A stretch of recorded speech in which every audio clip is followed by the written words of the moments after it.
School, Campbell Hall, Upper School of Harvard Westlake, Laurel Hall, Lawrence 2000, all of which have had expansion issues over the years.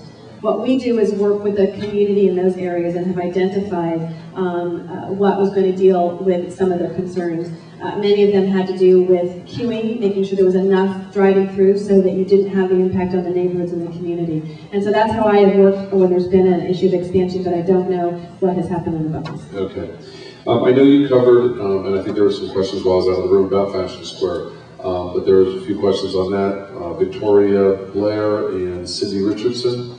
What is, and I think you covered a couple of these, but I'm going to go through them again just as well. What is the City Council, Councilwoman Wendy Greuel doing to protect the Fashion Square neighborhood from the cut-through traffic, and if new stoplights are approved at Riverside and Magnolia? Property values will securely decline in neighborhoods if the neighborhood is compromised for mall traffic. And then I understand the Fashion Square is not zoned for the expansion plans currently under review, doubling the current space in terms of historic utilization limits. Please explain why this is deemed to be a workable plan given the already existing traffic problems driven by the current Fashion Square size. I did address some of this, but I want a couple of things. One is we are going to do everything we can and working with, and then I've said this to the Westfield people, which is we have to protect the neighborhood north of that, whatever it is that we have to do. The two things I mentioned earlier is protect the neighborhood north and change the ingress and egress because the traffic that is there now is unacceptable. And until you can get people in without the queuing and going back and forth, it won't happen. What they have asked for is 100, and they have and Dale will jump on me if I have the numbers too off. They have entitlements for about 108,000 more square feet. They're asking for an additional about 118 more feet, or 150 more. Additional, 172,000 square feet more than that. And so one of the things that we also told them was our concern about parking and the fact that the ratio had to be the same as it currently is. We've been broken records about that.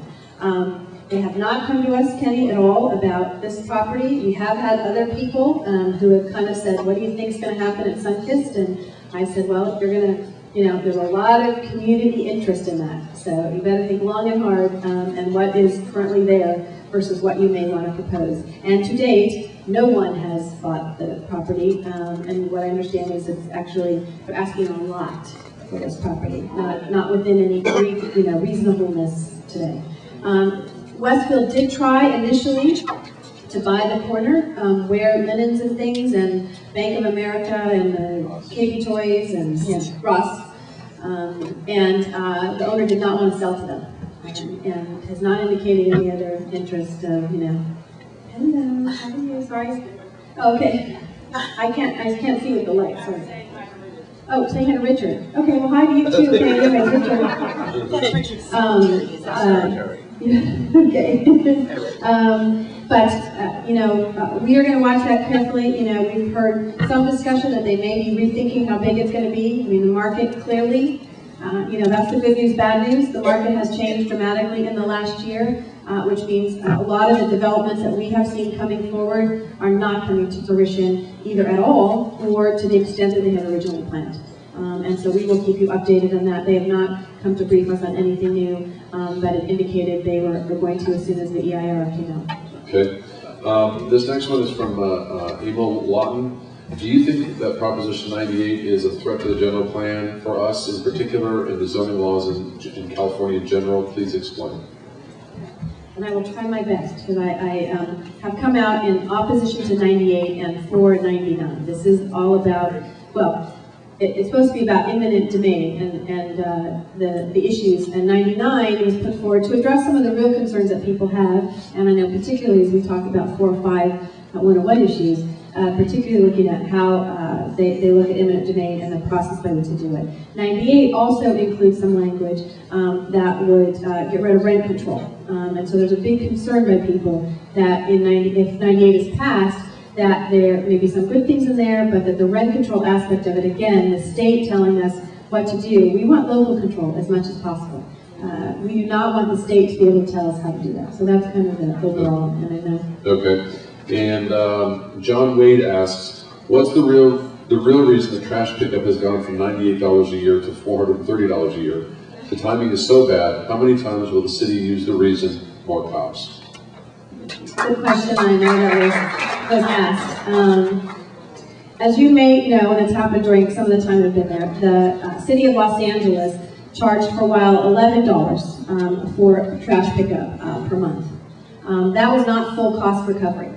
There are certain things that your taxes pay for, albeit not as much as we would like to see some of it, and we should have one day, actually our CAO or someone come, and I'll be prepared to talk about where the money comes from and how the money is spent in the city, and we have a whole kind of presentation.